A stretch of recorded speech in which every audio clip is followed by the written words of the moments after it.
Hi guys, welcome back to our YouTube channel, Howlogical. Today in this video, I'm going to show you how to download Google Fit app in your device. To do so, follow some simple steps with me. Proceeding to the video, first of all go to your Play Store or App Store, then search Google Fit. There you can see Google Fit Activity Tracking by Google LLC.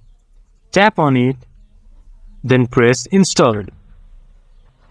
It might take a while to install the app depending upon your internet speed. Once the app has been installed, open Google Fit app. Then enjoy using your activity tracking to help you with your fitness journey. This much for today's video. If you guys find our video helpful, do like and subscribe our channel.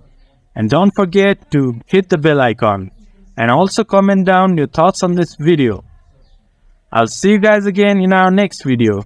Thank you.